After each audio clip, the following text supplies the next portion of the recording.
Madame la Présidente, mes chers collègues, nous savons toutes et tous ici, dans cet hémicycle, la lutte contre le changement climatique nous impose de réduire drastiquement nos émissions de gaz à effet de serre. Le secteur des transports étant l'un des principaux émetteurs de GES, il va de soi qu'il devra faire un effort considérable de transformation dans la décennie à venir. C'est pourquoi cette conférence Ambition France Transport tombe à pic à nos yeux et revêt une importance capitale en vue de l'atteinte des objectifs de décarbonation de notre pays. Elle nous permettra de définir nos grands axes d'investissement, de les prioriser, de définir le qui fait quoi et surtout le quoi finance qui. L'exécutif a décidé de remettre une contribution au cahier d'acteurs de cette conférence et nous l'en remercions. Nous considérons que c'est une excellente initiative, l'enjeu la justifie pleinement. Concernant le contenu de cette contribution, nous partageons très largement ce qui est proposé. Ainsi, nous jugeons utile de rappeler à l'État la nécessité de planifier les investissements de manière pluriannuelle, tout comme son rôle en matière de maintien, mise à niveau des réseaux ferroviaires et routiers.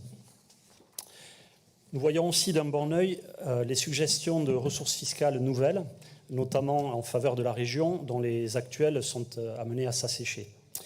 Toutefois, à l'heure des choix, il serait bon de se rappeler que si les Françaises et les Français veulent majoritairement participer à la lutte contre le réchauffement climatique, ils ne sont pas prêts cependant à le faire à n'importe quel prix.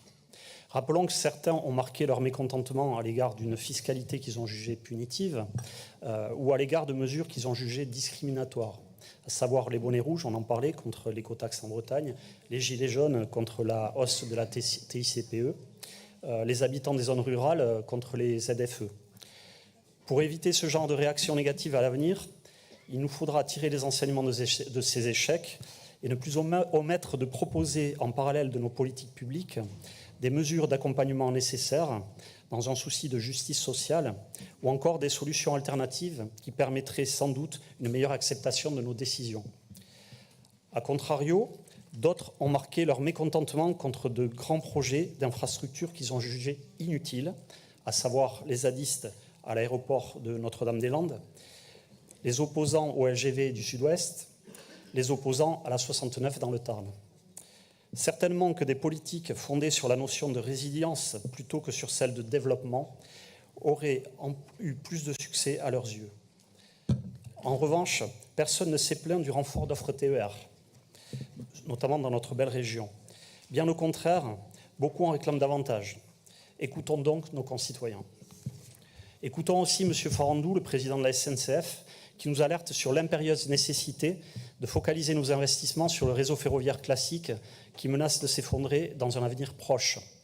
Investissons donc massivement dans le ferroviaire, oui, mais dans les SERM de Bordeaux, Bayonne, La Rochelle, Poitiers, Limoges, Brive, Pau et leurs territoires respectifs, ainsi que dans les petites lignes plutôt que dans les LGV. Investissons dans les trains du quotidien plutôt que dans les trains d'usage ponctuel. C'est ce que réclament nos concitoyens, c'est ce que nous réclamons. Par conséquent, si nous validons l'essentiel de cette contribution, nous ne pouvons valider les références faites au projet de ligne nouvelle du Sud-Ouest. C'est pourquoi notre groupe s'abstiendra sur cette délibération. Enfin, j'ai quelques secondes.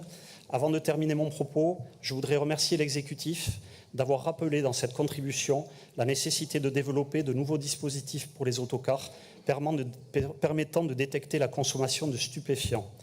L'usage de stupéfiants est un fléau de notre temps, fléau dont a possiblement été victime une adolescente de notre région lors d'un tragique accident de car scolaire à Monin en décembre dernier.